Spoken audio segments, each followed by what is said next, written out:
Que el Espíritu Santo sea el que hoy haga la obra y abra nuestras mentes y nuestros corazones.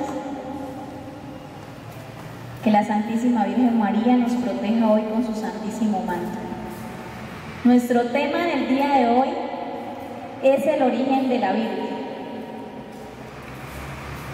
Nuestra Biblia está dividida en dos, ¿cierto? La Biblia es una pequeña biblioteca y nuestra Biblia está dividida en dos, Antiguo Testamento y Nuevo Testamento. Pero nuestros hermanos esperados siempre llegan y nos dicen, es que aquí en la palabra de Dios dice tal cosa, aquí en la palabra de Dios dice tal cosa. Pero ¿sabemos de dónde viene la palabra de Dios? ¿Quién fue el que estipuló que eso era palabra de Dios? Entonces en este momento vamos a empezar a hacer un recorrido sobre el origen de la Biblia. Resulta que 300 años antes de Cristo, los israelitas fueron tomados de prisión por una persona que los llevó a cautiverio a Babilonia, el rey Nabucodonosor. Pero no todos fueron capturados. Entonces dice que se produjo la dispersión de los israelitas. Luego, poco tiempo después, llegó otro rey, el rey Ciro, y los puso en libertad. Muchos de ellos se fueron a la ciudad de Antioquía. En la ciudad de Antioquía fue luego conquistada por Alejandro Magno. En la ciudad de Antioquía se fundó una biblioteca, la biblioteca más grande que pudo haber existido. Y como allí estaba bajo el mando de Ptolomeo II, él decidió que quería las escrituras sagradas en su biblioteca. Pero como la lengua hebrea ya estaba caducando, ya la lengua hebrea se estaba perdiendo, él reunió 70 ancianos y los puso a que le tradujeran la Biblia, el Antiguo Testamento, las Sagradas Escrituras. Se la tradujeran de hebreo a griego. Ellos empezaron a traducírsela, pero hubo una situación. Él dispersó a los 70 ancianos, cada uno por aparte, para corroborar de que si realmente hicieran la traducción que era y para saber si realmente era inspirada por el Espíritu Santo. Entonces aquellos 70 ancianos empezaron a traducir las escrituras y adivinen qué pasó. Efectivamente el Espíritu Santo habitó en cada uno de ellos y salieron completicos 46 libros del Antiguo Testamento. A ese canon se le llamó Canon alejandrino porque fue realizado en la ciudad de Alejandría, o también se le llamó Canon de los 70 porque fueron 70 ancianos los que hicieron la traducción. Posteriormente a eso, en el año 33, llega nuestro Señor Jesucristo y funda su iglesia en cabeza de Pedro, como ya lo hemos visto en estos días cuando le dice a Pedro, tú eres Pedro y sobre esta piedra edificaré mi iglesia. También podemos corroborar que fue fundada por el mismo Dios, porque en el Salmo 87 encontramos, mas Sión, que es la iglesia, se dirá, es la madre porque en ella todos han nacido y quien la fundó es el Altísimo. Cuando nuestro Señor está acá y funda su iglesia en cabeza de Pedro, posteriormente pasa su pasión, muerte y resurrección. Quedan sus discípulos, quedan sus apóstoles acá, y el Señor, ¿qué les manda a decir a los apóstoles? ¿Que escriban? No. El Señor no les manda a decir a los apóstoles que escriban. Ellos claritico les dice, vayan por todo el mundo y anuncien la buena nueva a toda la creación. ¿Y los apóstoles qué hacen? por su parte, salieron a predicar en todos los lugares. O sea, salieron a predicar. Empezaron a anunciar la buena nueva y a bautizar a todos en el nombre del Padre, del Hijo y del Espíritu Santo. Luego, alrededor de los años 60, 70, es cuando se empiezan a escribir. Empiezan a escribir los evangelios y las cartas. Mateo era el apóstol del Señor y él empieza a escribir. Mateo era el recaudador de impuestos. Marcos empieza a escribir. Marcos no fue apóstol directo de Jesús. Marcos fue apóstol de Pedro, discípulo de Pedro.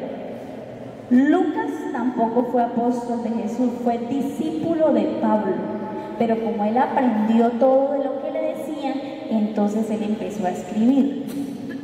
Y Juan, que era el discípulo amado. Posteriormente también escribía Pablo, que ustedes ya saben cómo el Señor después lo convierte, él era el que estaba matando a los cristianos, y se empiezan a escribir todas las cartas. Después del año 60, 70, después de la resurrección del Señor, antes de eso solamente predicaban. Luego, a finales del siglo I, principios del siglo II, los primeros cristianos empiezan a recoger todas aquellas escrituras que habían realizado los apóstoles, los discípulos de los apóstoles. Y entonces empieza lo más bonito.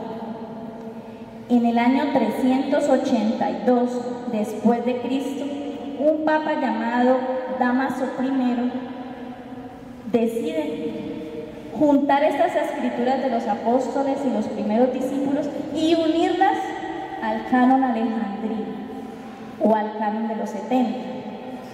¿Eso cuánto duró? El año 382, 393, 397 y termina en el año 419 con el Papa Bonifacio I.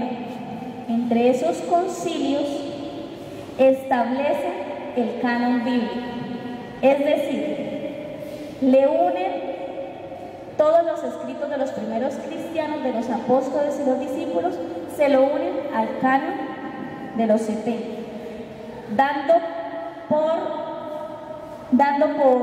por último el canon, la Biblia como tal, nuestra pequeña biblioteca.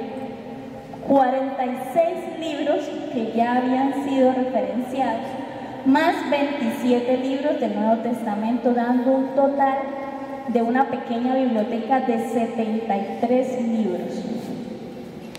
Desde el año 419 solo regía esa Biblia, 73 libros. Pero oh sorpresa que en el año 1546 Martín Lutero se le dio la de decir que 7 libros de estos no eran inspiración del Señor. Se le dio la de decir que solo la fe salva, solamente la fe salva. Y quiso colocarle su traducción